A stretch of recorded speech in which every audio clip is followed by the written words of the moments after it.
Hey, how's it going? We are here day one at SEMA. Now it's 7:30-ish. No one's here yet. We're here before.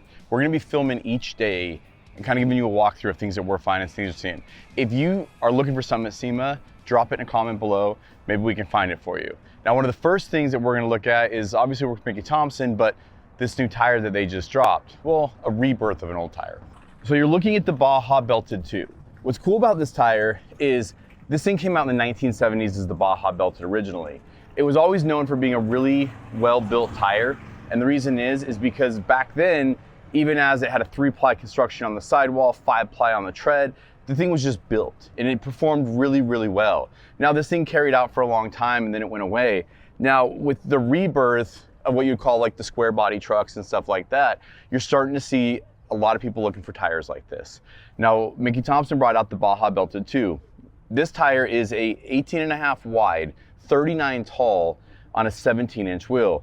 What also is making this thing really cool is this Mickey Thompson wheel. This is a forged wheel from Mickey Thompson. Now, what's cool about that wheel is this thing is super deep dish, right? In order to fit an 18.5-inch tire. Now on Alter Ego or Gridlock, our Baja Pro XSs and our Baja Claws are 20 inches wide. Those have a hard time keeping bead on something that's not super wide you're mounting it on. So Mickey Thompson came out with this wheel because of this tire, which is pretty rad. Now they are gonna be having this tire in a ton of different sizes and stuff.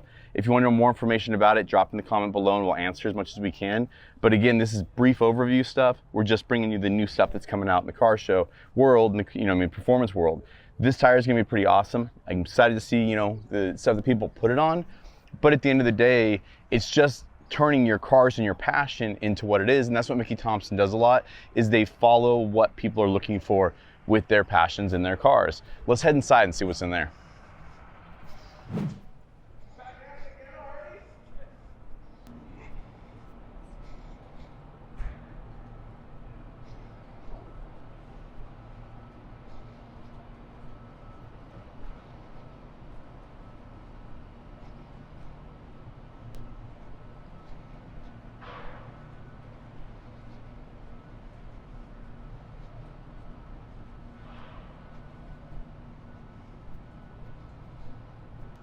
The rest of the stuff in our booth right now, you have the new GHT tire on it from Mickey Thompson. This is on a Challenger we just finished up. Comp cams, TCI, did full internals on this thing. You've got RIP superchargers, Anderson composites, HP tuners, and MagnaFlow kind of wrapped this whole build together. Some Fittipaldi forged wheels on it. It's just a super clean, but it's about this tire. Mickey Thompson's had a street comp tire for a long time, but not something at this level. It's gonna be offered in a lot more sizes, that kind of stuff for, modern muscle to, some of your import stuff they're gonna have this tire for, which is gonna be cool, like Skylines or GTRs or Supras, stuff like that. We have a Bronco in here we just finished up. What's cool about this Bronco is the electronic top. I know a lot of people, even Carbon's mom drives one of these things, and she hates dealing with the top on these. They're big, they're bulky, they're heavy. They're not like a Jeep top.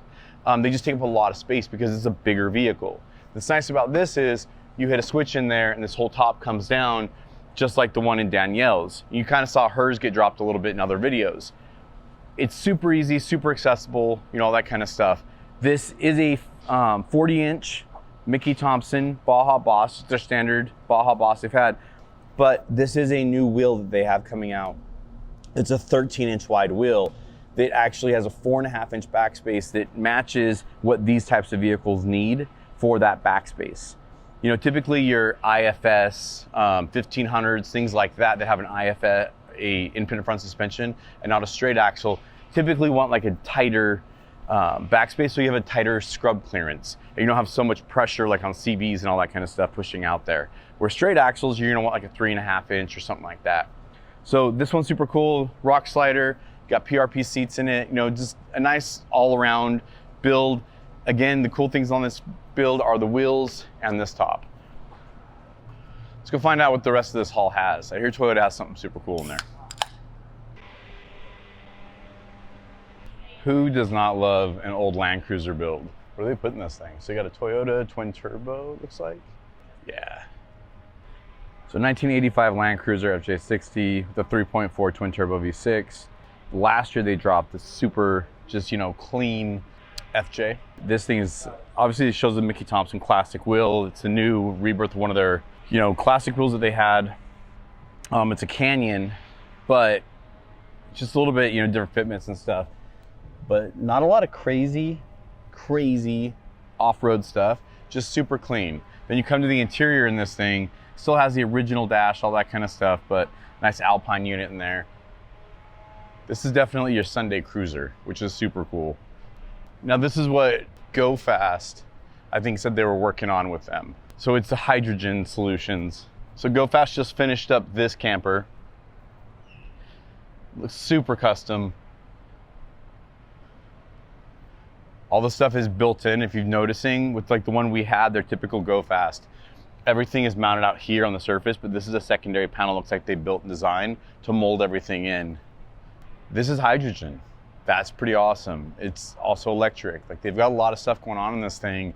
And that's what's cool about SEMA, is it's what's next. What's coming out with, what is the consumer gonna want, but what is also, you know, your take on the aftermarket. All right, so we're in the inside Mickey Thompson booth. They just started doing this thing last year. This is Alex Taylor's. We helped design and put this all together with her and Mickey Thompson. It's called Billionaire's Green, is the green color they choose with this. It's, again, promoting that new GHT tire that they have out. There is gonna be some posters and stuff that we helped design that are gonna be giveaways for this thing. They haven't put them out yet. But super cool. It's a throwback to the old Yanko design, I think, is what they were trying to go for with this thing. But you lose it a little bit with the overall design of it, but the thought is there. Let's walk down here. Now, SEMA's changed since we started coming here, man. In 2009, 2010 is when I first started coming here, so 15 years, getting old. It's crazy because the booth we were just in with Toyota used to be the Ford booth. That was their booth for, you know, 20, 30 years, but they pulled out. They didn't want to go to SEMA anymore. They didn't think, you know, it had its same luster that it used to once have. I think it does. I just think the world's changing, and it's no longer about how you have to wait till SEMA to get new information and new stuff. Social media's changed that. It's a, you know, 24/7 platforms that you have all these different channels that anyone can drop on. Builders can drop on it, you know, OEMs can drop on it. And what it was is, once a year, the entire industry would get together in the automotive world and come to SEMA. So it still happens. I think it's different than it used to be. Now, what else is really weird is Chevy's not where Chevy used to be anymore either. We'll get into that in a minute, but this is HP Tuners. All right, so literally within, man, days of this thing getting dropped, HP Tuners was really cool. They sent us an MPVI4. Now, what's cool about this is, different than the other stuff that they've done in the past, is this has a different calibration set tools in it. So it kind of takes 2 or 3 different things that you're normally going to use to tune or diagnose or anything like that with your car, and brings it all into one. Also has Wi-Fi, which is super cool as well. And it also has, you know, Bluetooth, all that kind of stuff. So tuners are really going to like this tool because you're not tethered to a cord all the time. You can have a little bit more free range around the car, do things like that. I haven't got to dig into it fully because we literally built the MJ, tuned. I can't believe how fast we did this. The first time we've ever built something like that in our garage, where we took a Gen 5 engine, a Gen 5 automatic transmission, and a Gen 5 transfer case, married them all together with a spaghetti of wires that Sean did. You know, he did an amazing job wiring that. And this tool made it all work. And we literally did that, put it on a trailer, and drove here to SEMA, which is insane, and then unloaded it. Now, again, I roll up here and the people are like, oh, is that a pusher or does that thing drive? And I was like, no, it drives in. So we started it up and just drove it right into our booth.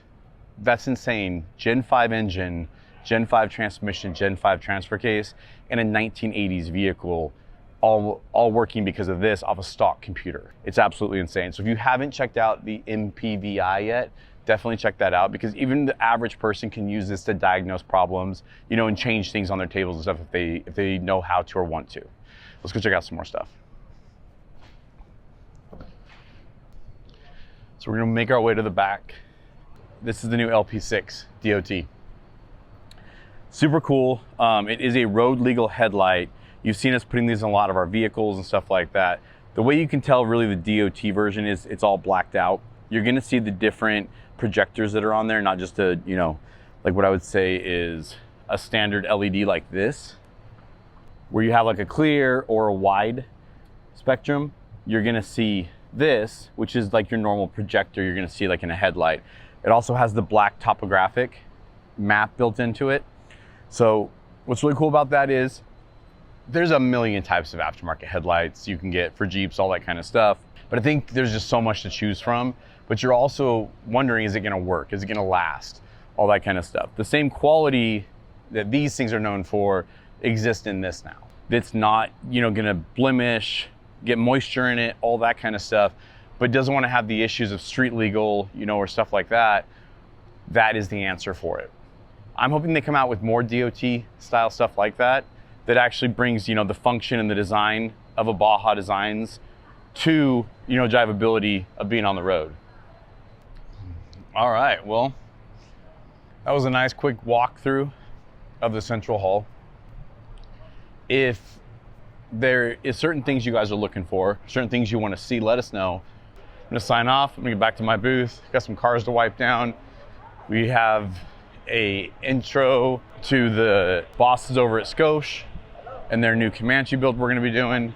Probably shoot some of that too, you know, and that'll be cool to, maybe we'll throw that in the video for you guys.